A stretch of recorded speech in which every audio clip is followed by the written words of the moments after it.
Lucy saw that a very strange person had stepped out from among the trees into the light of the lamppost. He was only a little taller than Lucy herself, and he carried over his head an umbrella, white with snow, and his arms were full of packages.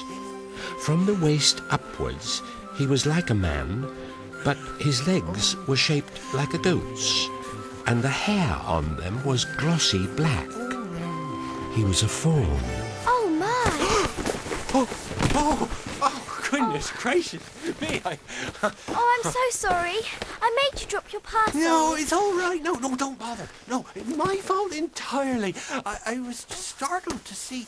Now, I don't mean to be inquisitive, but should I be right in thinking that you are a daughter of Eve? My name's Lucy, if that's what you mean. Oh, but you are, forgive me, you are what they call a girl? Of course I'm a girl. You are, in fact, human. Of course I'm human. Are you human? Oh, no, please. I am a fawn. Oh.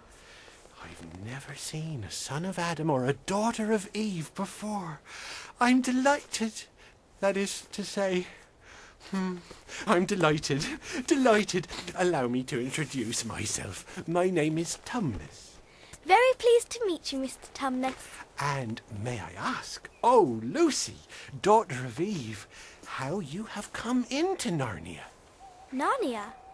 What's that? Well, this is the land of Narnia, where we are now.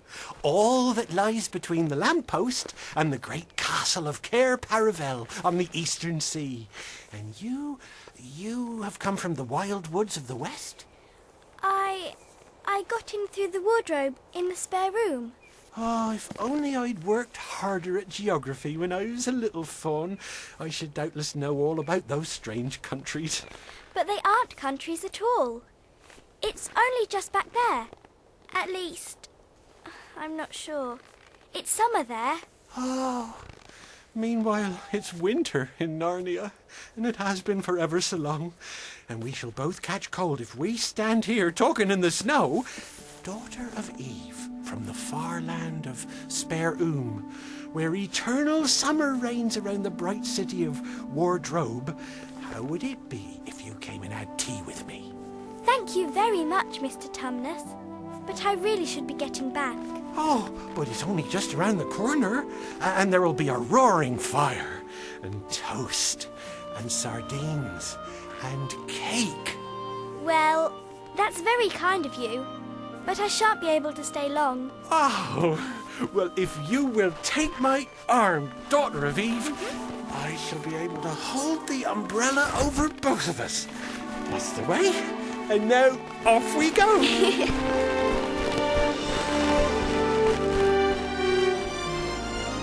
Lucy and the fawn had not gone far before they came to a place where the ground became rough and there were rocks all about and little hills up and little hills down. At the bottom of one small valley, Mr. Tumnus turned suddenly aside, as if he were going to walk into an unusually large rock, but at the last moment Lucy found he was leading her into the entrance of a cave. As soon as they were inside, she found herself blinking in the light of a wood fire. Now we shan't be long. I'll put the kettle on. Lucy thought she had never been in a nicer place. It was a little, dry, clean cave of reddish stone with a carpet on the floor and two little chairs and a table and a dresser and a mantelpiece over the fire, and above that a picture of an old fawn with a grey beard. In one corner there was a door, which Lucy thought must lead to Mr. Tumnus's bedroom, and on one wall was a shelf full of books. Now, daughter of Eve, here is your tea. A lightly boiled egg, sardines on toast, buttered toast, toast with honey, and then a sugar-topped cake. Oh, thank you. I had no idea anyone lived in a forest like this. Oh, is it dreary to you? Dreary? Not at all. Oh, it's dreary to me. It's been such a long time. A long time since what? Oh, since the days when we had midnight dances with the nymphs in the wells and the dryads who lived in the trees. or the long hunting parties after the milk-white stag who could give you wishes if you caught him, or the wild red dwarfs in the deep mines and caverns far beneath the forest floor, who we would feast with and then go treasure-seeking. It sounds delightful. The days of summer when the woods were green, and old Silenus on his fat donkey would come to visit us, and sometimes Bacchus himself. And then the streams would run with wine instead of water, and the whole forest would give itself up for jollification for weeks on end. There was a tune we used to play. Now, what was the tune? Oh, where's my pipe?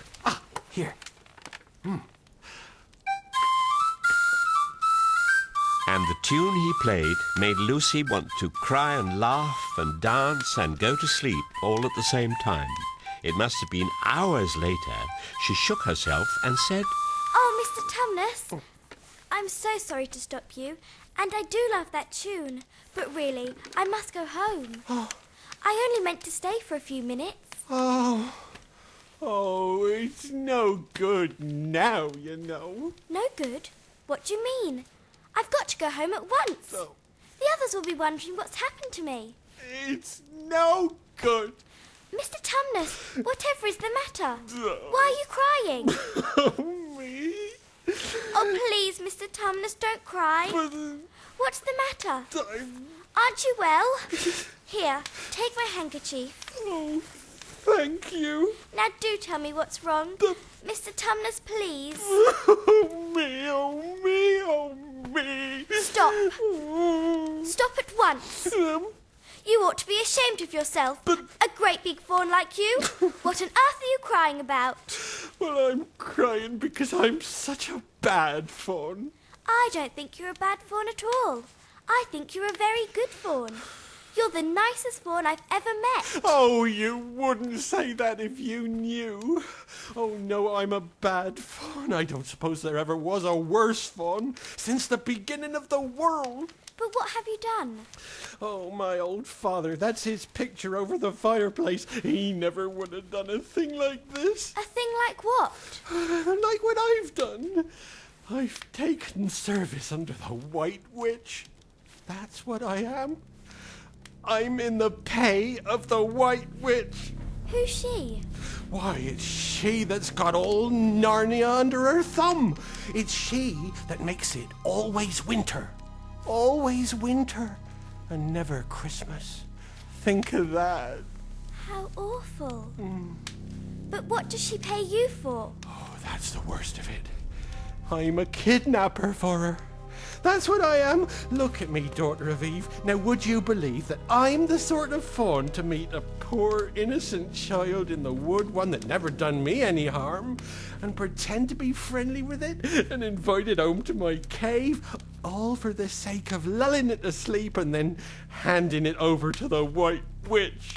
No, I'm sure you wouldn't do anything of the sort. Oh, but I have. Well, that was pretty bad. But you're so sorry for it. I'm sure you would never do it again. Oh, daughter of Eve, don't you understand? It isn't something I have done. I'm doing it now. This very moment. You mean? You are the child. No. I have orders from the White Witch that if ever I saw a son of Adam or a daughter of Eve in the wood, I was to catch them and hand them over to her. And you were the first I ever met. And I pretended to be your friend and asked you to tea, and all the time I've been meaning to wait till you were asleep and then go and tell her. Oh, but you won't. Will you, Mr. Tumnus?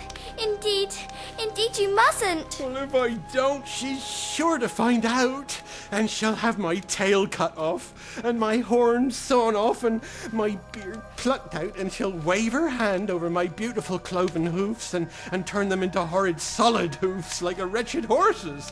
And if she's extra and specially angry, she'll turn me into stone. and I shall be only a statue of a fawn in her horrible house until the 4 thrones at Cair Paravel are filled, and goodness knows when that'll happen, or whether it'll ever happen at all. I'm very sorry, Mr. Tumnus, but please, please let me go home. Oh, of course I will. Of course, I've got to. I see that now. I hadn't known what humans were like before I met you. Of course I can't give you up to the witch, not now that I know you. But we must be off at once. I'll see you back to the lamppost. I suppose you can find your own way from there back to Spare and Wardrobe? I'm sure I can. Well, we must go as quietly as we can. The whole wood is full of her spies. Even some of the trees are on her side. Quickly now.